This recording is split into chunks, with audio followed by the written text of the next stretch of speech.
Kita selalu dengar tentang GDP dan semestinya kita lebih selalu mendengar perkataan hutang. Tapi apakah nisbah hutang kepada GDP atau dalam bahasa Inggerisnya debt to GDP ratio? Dengan membandingkan berapa banyak hutang negara dan berapa banyak hasil negara yang dikeluarkan, nisbah hutang kepada GDP ini boleh menunjukkan kebolehan suatu negara untuk membayar balik hutang mereka. Now, soalan yang sering ditanya adalah kenapa kerajaan atau negara perlu berhutang? Now, sebenarnya kerajaan perlukan lebih banyak sumber untuk membangunkan negara lebih daripada apa yang ia perolehi dari cukai-cukai yang dikenakan. Nak pinjam duit untuk apa? Pendidikan, infrastruktur, pertanian, kesihatan, ketenteraan, pelancongan, subsidi. Dan soalan yang juga sering ditanya adalah kenapa kita tidak print je duit lebih? Kenapa kita tak cetak je duit lebih? Well, dia tidak semudah itu. Cuba bayangkan, tiba-tiba kita ada kuantiti duit yang banyak. Semua orang ada duit. Awak akan buat apa? Beli iPhone baru? Beli yang emas terus?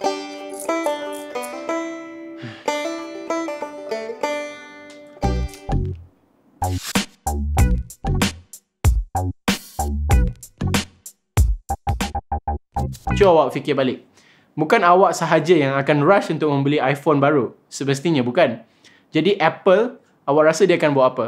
Nak biar harga seperti sedia ada dan ambil risiko habis stok atau naikkan harga supaya tidak semua orang boleh memiliki iPhone baru dengan begitu mudah. Kalau awak ingat krisis hyperinflasi di Zimbabwe dahulu, yes, hyperinflasi, bukan setakat inflasi biasa je. Itu berlaku kerana peminjaman dan percetakan duit baru yang tidak terkawal.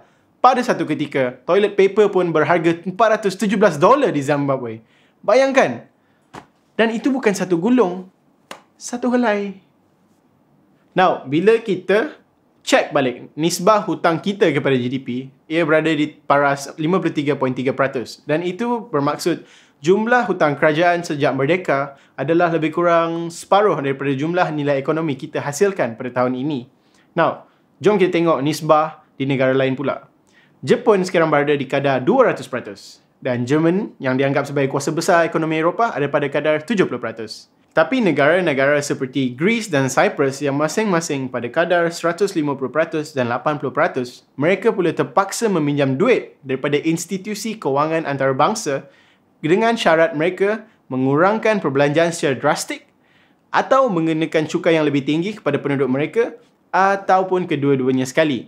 Di Greece, lebih 100,000 syarikat menjadi bankrupt dan kadar pengangguran belia melonjak kepada 55%. Walau bagaimanapun, ekonomi negara yang sihat membolehkan mereka untuk mempunyai nisbah yang tinggi selagi mereka mampu untuk membayar kembali hutang mereka.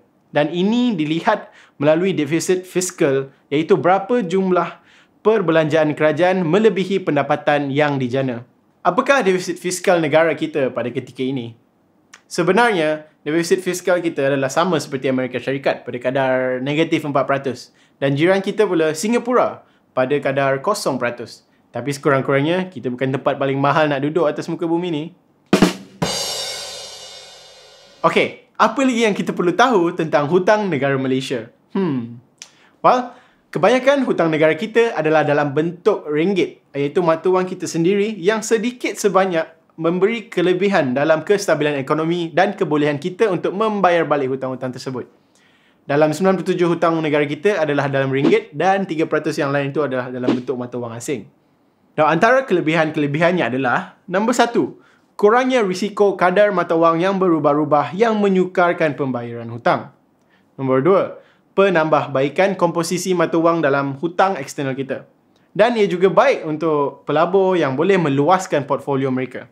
So, jangan gelabah sangat kalau dengar pasal hutang negara sebab kita kena ukur dengan faktor-faktor lain seperti inilah nisbah GDP kepada hutang, defisit fiskal.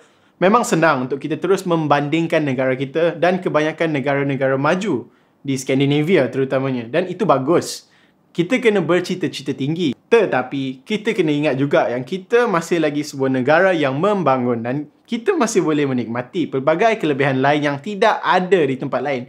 Contohnya mamak 24 jam yang ada roti canai, teh tarik, nancis, roti telur, biryani kuah campur, teh ais, Maggi